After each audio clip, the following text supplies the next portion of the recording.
Welcome, everybody. We're just going to wait a couple minutes just to let people on here now. With the stragglers.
Okay, I think we ought to get started now. Welcome, everybody. Welcome to the last of our 4 shorebird presentations being hosted by the Kiowa Island Shorebird Stewardship Program. My name is Betty Papillo, and I'm the coordinator of the stewardship program. And we are so pleased to have Janet Thibault here this morning to talk to us about black skimmers. Besides being a friend to me, she's also been a friend and great supporter of our program. So let me tell you just a little bit about her. Janet Thibault is a wildlife biologist with the South Carolina Department of Natural Resources Seabird and Shorebird program. Before receiving a master's degree in wildlife biology from Clemson University in 2009, she participated in a variety of avian conservation and research projects throughout the United States.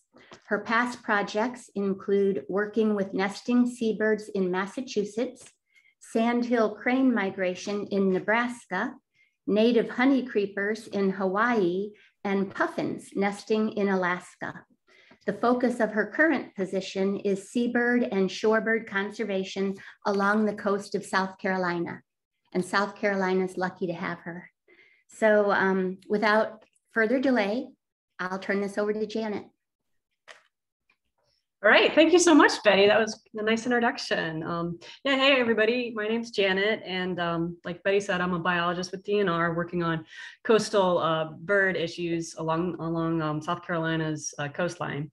And I work with the great team of women, Mary Catherine Martin, Kami Duquette, Jennifer Cahill, and we're all led by the amazing Felicia Sanders. So we all work on kind of coastal bird issues.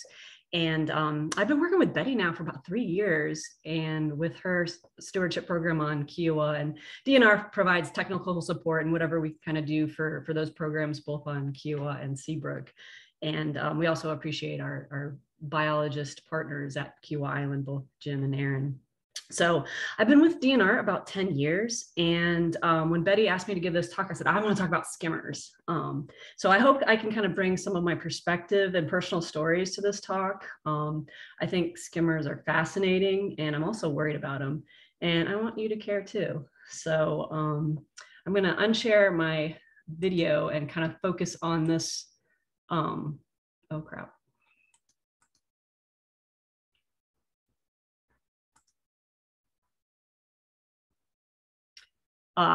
Start with kind of this really cool quote I came upon from the Orion magazine. It's a publication about nature and culture focusing on environmental and societal issues. And I thought it was a perfect place to start this talk about these kind of unique, strange looking creatures. So it's called, When You See a Skimmer, Excuse me, Janet. Oh, there it Yeah. is. Okay. By David Gessner. So I'll just read this cute little quote for him. It says, "I dare you not to get excited when you see black skimmers scything along the shoreline. A line of birds flying along the shore, the size of small gulls, but unmistakably not gulls. Maybe they're terns, you think for a second, but like no terns you've ever seen. An electric red-orange shines from the bills before abruptly turning black halfway toward the tip. It's a candy corn color, a color from the pages of a comic book, certainly not something you'd expect to find on real birds, but they are real. And the only birds that have a lower mandible longer than the upper, the better for scooping. They patrol the shore, jaws dropped, like yours maybe, grazing the water and hoping for accidental contact with a fish. At the merest touch, a built-in tactile trigger in the jaw sends a signal to their upper bill, the maxilla, which instantaneously snaps shut.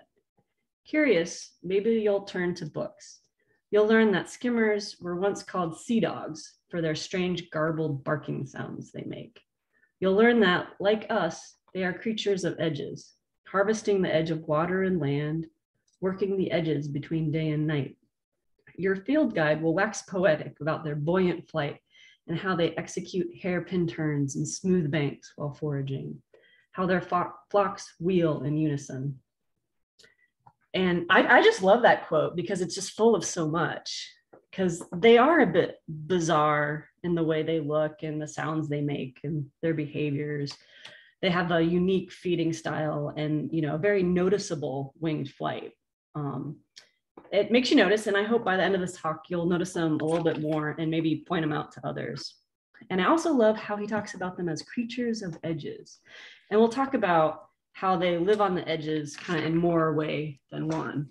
But let's zoom out for a little bit. And there's been several talks this season on coastal birds.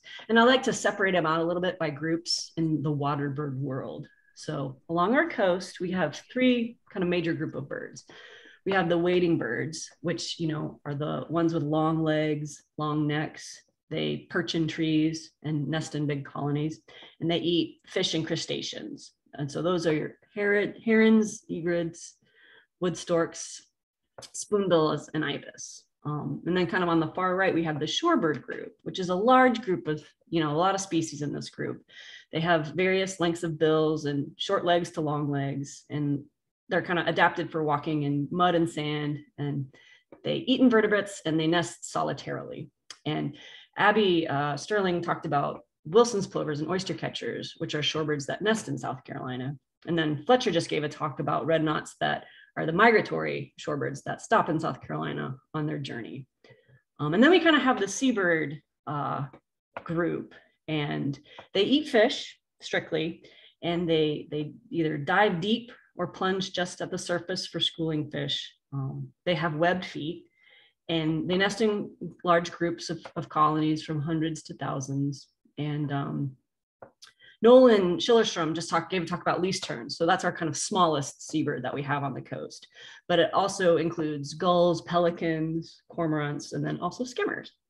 So I'd never seen a skimmer before I started working in this field. My first coastal job was in Massachusetts, and we had like 6 nesting pair on that island. And I thought they were just the weirdest thing. But, you know, the description of them, they have short legs and then those long pointed wings. They're just 3 colors, black, white, and orange. Males are a little bit bigger than females, but similarly colored, which is common in birds that share parental duties. So they both incubate eggs and feed chicks. They're also like very gregarious. So you see them in large groups, like loafing at the waterline or roosting on a sandbar together, and they nest in a big colony. So where do skimmers occur? The northernmost breeding range, like I said, is Massachusetts, but they're more common through New York and New Jersey, down the mid-Atlantic to the southeast, and then along the Gulf Coast. They winter in the Southeast and South America. So we see them just about year round in South Carolina. But black skimmers are in decline. The North American Breeding Bird Survey estimates that populations have declined 4% per year between 1966 and 2015, indicating a cumulative loss of 87% of their population over that period. The North American Waterbird Conservation Plan estimates the population at about 65 to 70,000 breeding skimmers and lists it as a species of high concern. Our South Carolina State Wildlife Action Plan ranks black skimmer as a species of highest conservation priority. And then black skimmer is included in the Partners in Flight yellow list for declining populations, which is a group of wildlife agencies and NGOs that track non-game bird species and works to stop and reverse population declines. So why are they declining? Like, why are they elevated to this priority status? That has to do with where they live and how they live. And that depends on habitat and behavior. So I'll go into a little bit of life history information and tell you kind of what's going on in South Carolina. So let's talk about nesting. These are colonial nesters, and that means they nest in big dense groups, kind of almost shoulder to shoulder. Skimmers like to nest in very open beaches. They like the fine, powdery sand. And this is often at the ends of islands or tips of the beach. They don't like a lot of vegetation because that's where predators lurk, but they often aggregate with gull-billed terns. And you'll see them kind of in this picture. They're the white, gray tern with a black cap. So they nest among those gull-billed terns in their colonies. They nest later in the season than other terns and pelicans. So while those species are laying eggs in April and May, skimmers don't come in until like mid to late May and June. They make a depression in the sand and they push their bellies in and kind of kick their feet out to make a scrape. It's not very like a nest structure. It's just a depression in the sand. They lay 2 to 4 speckled eggs. And when the chicks hatch, they're a sandy blonde color and they just blend right into the sand. The chicks' bottom and top bill start out the same size. And then as they get older, that lower jaw gets longer. When they're a few weeks old, their body and flight feathers, they're like a mottled color, which is like very camouflaged among beach debris and wrack. They blend right in. But that's how you can distinguish fledglings from adults. Since they nest in the heat of the summer, the sand temperature gets extremely hot in those colonies. And this is a graph of what the temperature is in June. And it's almost 130 degrees Fahrenheit in the middle of the day. And you actually can see the bird in that top picture is shading its eggs. It's not actually sitting on them. And they'll also go down and dip their bellies in the water line and come back to drip water on the eggs to keep them cool. I had some research cameras out last year in a colony, and I got some video clips I'd like to share. You'll see in this next video, a skimmer making a scrape with its belly. And there's actually like several chicks on the top of the frame if you take a look.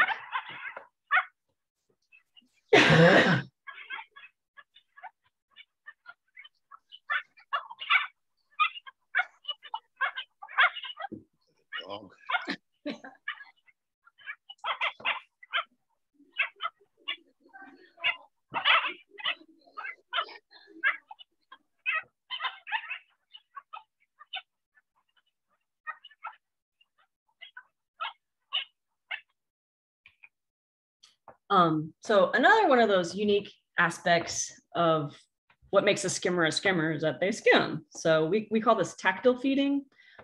They glide over the water with their lower jaw tip kind of slicing the water. And then when it makes contact with the fish, the top clamps down, you know, and their head kind of tucks downwards, securing the fish. And they either swallow it or carry it back crosswise to the nest to feed to the hungry chicks.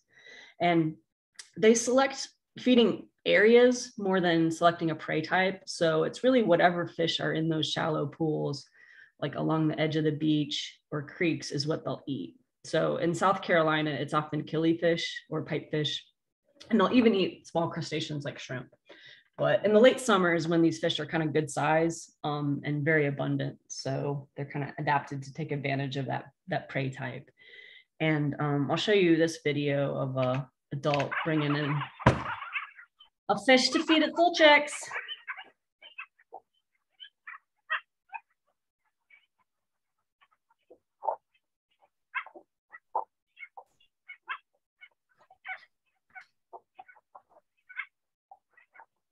Takes a couple tries.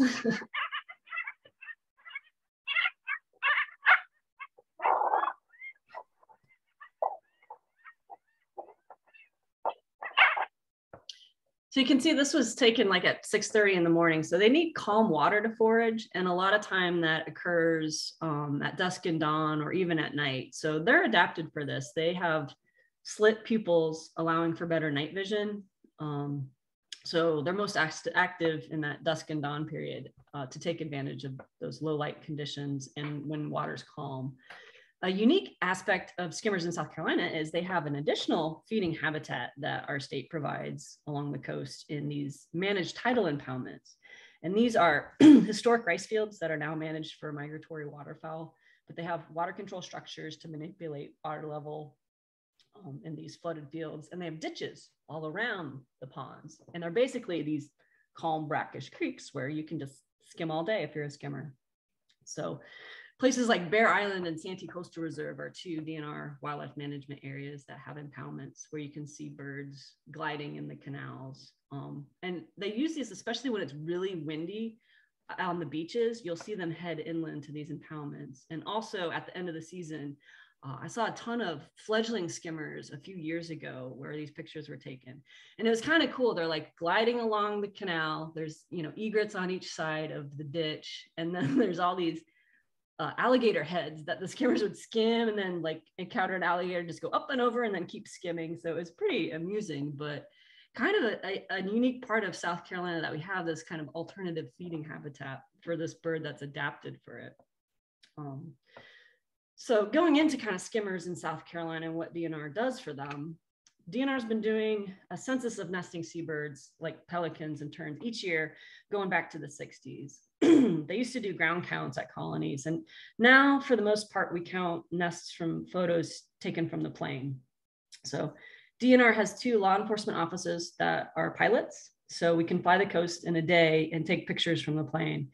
So this is kind of what skimmers look like from the air. There's black dots. And then I go in with a software program and I can count each species. I can count pelicans and terns and skimmers and get a tally of each, which is that lower photo of kind of the distribution of the different species from those aerial photographs.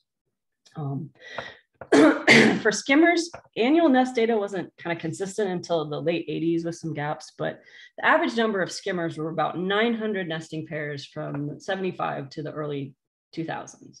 And this is from a paper that looked at skimmer nesting trends from 1975 to 2009. And my boss, Felicia, was a co-author on it.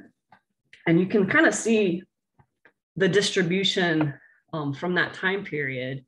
Some of these spots didn't have nesting every year. Many were just kind of ephemeral islands with other nesting seabirds on them. But the distribution on the coast is what I want you to look at here. There used to be 26 different spots that supported colonies in coastal South Carolina.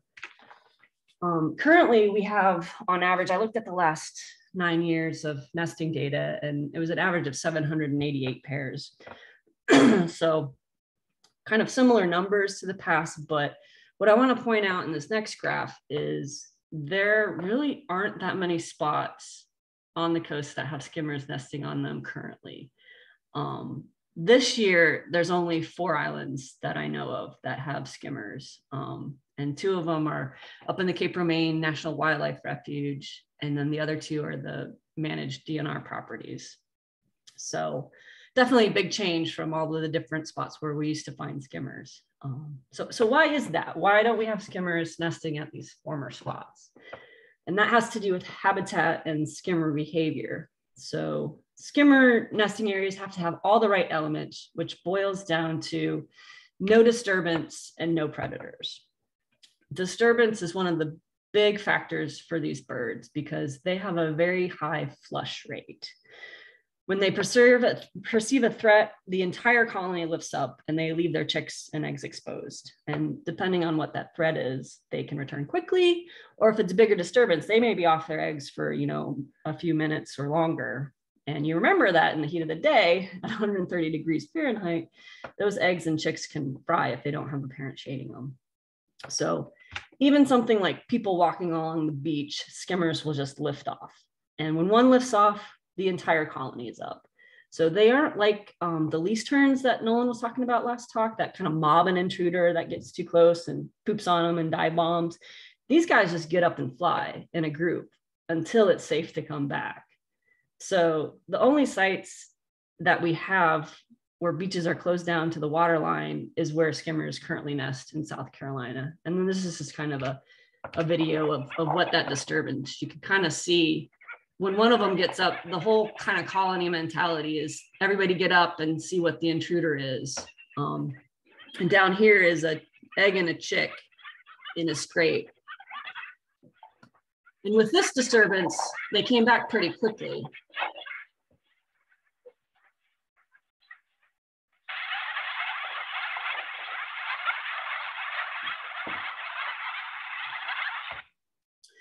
But that's kind of the challenge with these guys is when they're very flighty. So they won't tolerate being disturbed over and over again. They'll just get up and move to an entirely different colony. Another threat besides disturbance is predation. I worked on a project in 2011 looking at skimmer productivity or kind of nest success in South Carolina. And we were looking about how many nests hatched and how many chicks made it to fledging age. And we had some game cameras out to help answer these questions.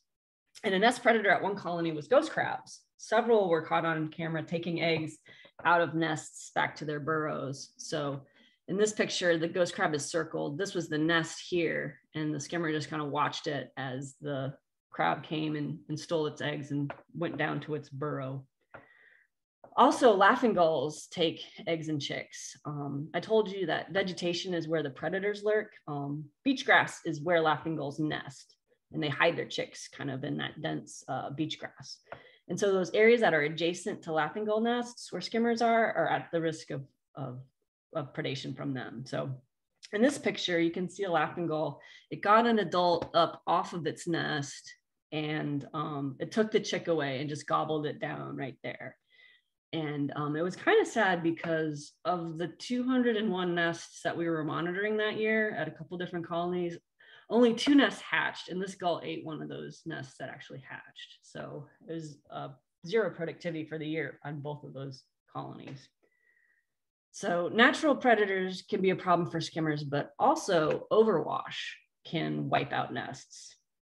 The major cause of nest failure during that study was overwash. So high tides and storms washed out the majority of the nests that we were monitoring, which, skimmers like to nest on those low profile beaches, and with the tides being even a little bit more elevated than in the past, water can come in and inundate them. And if it's too late in the season for them to renest, that's kind of it for them. So this graph on the right is from this year when we had strong northeast winds, and it drove the tide up. The blue line is the predicted tide level, and the red is the actual tide height. And on a couple of those days, it was a predicted 6-foot high tide, but it ended up being over 7.5 feet, for multiple nights that week. And with that scale of water, it'll inundate an entire, portion of the beach or, the entire colony where these birds are. And with sea level rise, all the experts are telling us that we're going to have bigger tides in the future. So these guys face a lot of challenges as they nest, but we're doing what we can to help them in nesting successfully with DNR. At Deveaux Bank last year, we had the only colony with fledglings. So it was a successful nesting attempt at Deveaux. So after working here for 10 years, I got to see, it was about 100 chicks made it to that independent flight. And you can kind of see they're blending in here with their mottled feathers. Yeah, it took 10 years for me to see fledgling success on Deveaux Bank. And it was the best feeling in the world when I saw that. So another kind of hopeful story is this year we have a newly restored island for them to nest in Charleston Harbor at Crab Bank. So this was built from the dredge spoil pulled from the shipping channel in Charleston Harbor. It's about 32 acres. And we have, I need to count them this week, but I would say over 200 pair out there this season. The island was built, 8 feet above sea level, and we haven't had any overwash on this island from those monster tides this year. So I'm really excited to see them come in along with the gull-billed terns. And so I'm monitoring that site, and I'm very excited that we have kind of that habitat in South Carolina that's protected just for them to nest. It's really amazing. So I'm hopeful with management we can help in this bird's success. And as Fletcher talked about in his Red Knot talk, you know, success and failure is cyclical. There's good productivity years and low productivity years, and skimmers are fairly long-lived. They can live up to 20 years.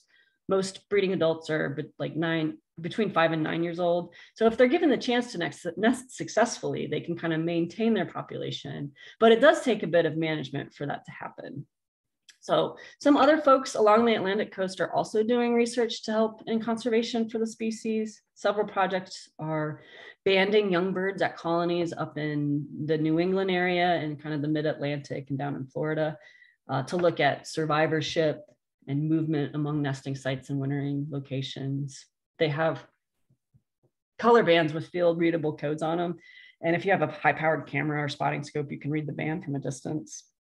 These are a couple pictures that Ed Conrad took on Seabrook. And I've also seen banded skimmers on both ends of Kiowa Island and down at Hunting Island State Park in the winter.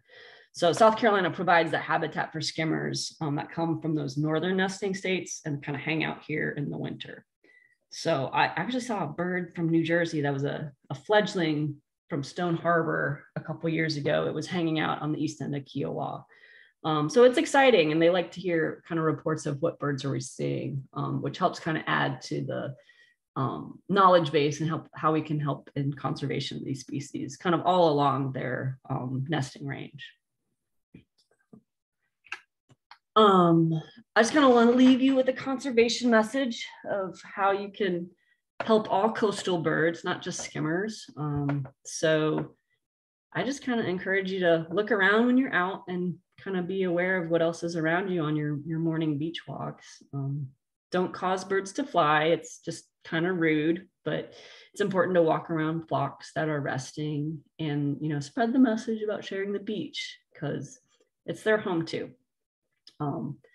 And also, you know, respect the signage. The signs do mean something, you know, especially down here, whether it's for nesting birds or for birds that need space in the winter. We kind of have some sections reserved for them, like, you know, a dinner reservation. They need a spot where they can go. And then I just encourage to let everybody know what cool species you have when you learn about them and just point them out, because we're really lucky to be able to see them, I think, on the coast. So I hope you enjoyed this talk. I hope I didn't talk too fast, but I hope that if you have a few more things to think about from this talk and consider, and the next time you'll think about them when you see a skimmer.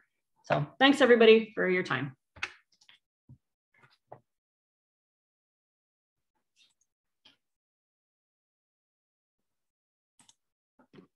So if anybody has any questions, you can either put them in the chat or unmute and ask.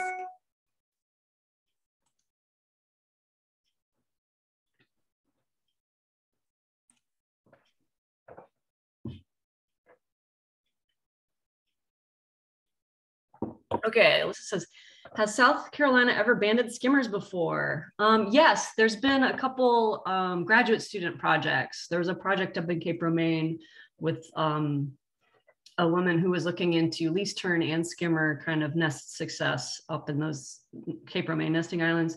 So she banded some little guys to look at reproductive success and hatching rates and fledging. And the skimmers have to be a little bit, you can't band them as soon as they hatch. They have to be a little bit bigger because their legs need to grow a little bit to hold a band. But one of the things she found out from her study, which was kind of cool, was that when you see fledglings along a beach, those are usually the fledglings that come from that colony. So there's not a whole lot of mixing of little guys. So that was a really great tool that we can use to look at productivity success just from a visual. Like there's 100 skimmers along this beach here. That's probably the true reproductive success of that colony. Bob says, how are you planning to manage Crab Bank?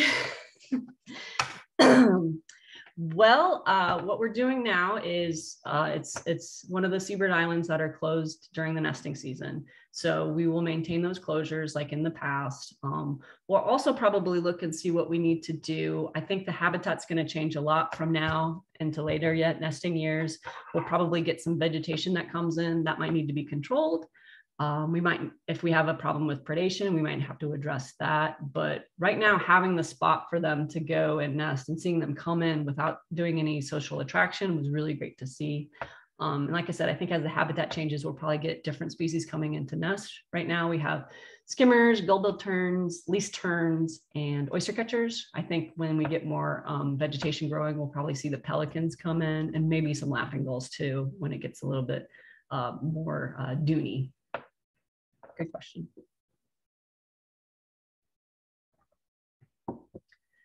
Do you think disturbance and overwash account for the lost nesting sites along the coast, or are there other factors at play?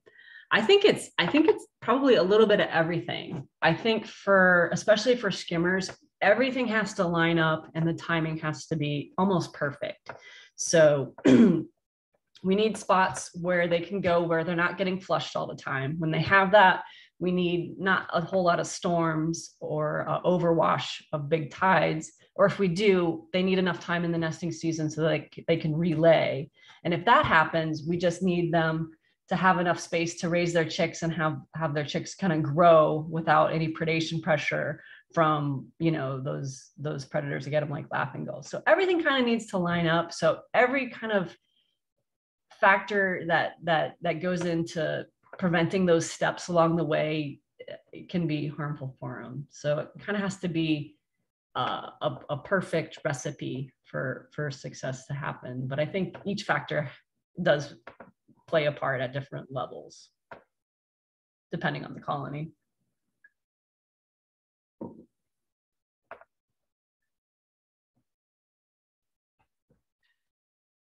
Janet, this is Pamela Cohen.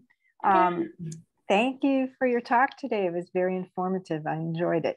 I sent you some pictures a few days ago, and it was an interesting observation from my end, not so much a question, but while I was watching the red knots, I noticed that there was a skimmer who would skim along the shoreline and then pick up a fish, and it would go and sit in the entire group of red knots and just flip that fish and eat it, almost as if it knew that it was safe in there. It was quite an interesting observation. Yeah, that's pretty neat. It's nice to see kind of the birds get along when there's different resources at play. With, you know, the knots were just kind of hanging out. They weren't interested in that, you know, skimmer's fish, and I'm sure the skimmer was quite proud of itself for catching that fish. But yeah, and it's neat to see kind of, for me, like from a biologist perspective, that knowing that this habitat is being provided for these red knots that need to feed on the donax and the horseshoe crab eggs. And then, you know, it's the same spot that a skimmer can take a rest with its fish. That beach is providing habitat for all of these different species that have different needs. So it's kind of cool. And that's the great thing about Kiowa, is you have opportunities to see all of these species, but also like these kind of interesting interactions. So sure. Pretty amazing place. Yep.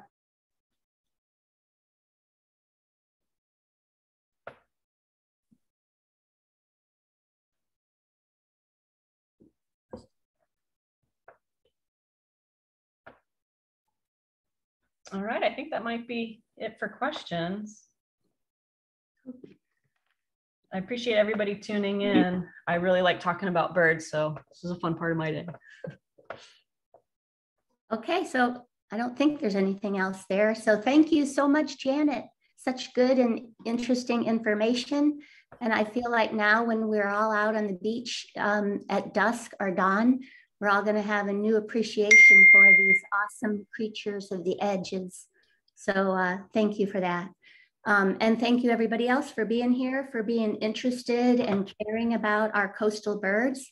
And this is the last presentation of the year. Hopefully we'll do the same thing next year. So thank you, everybody. Thanks, Janet. Yeah, thanks so much. Bye-bye. Bye-bye.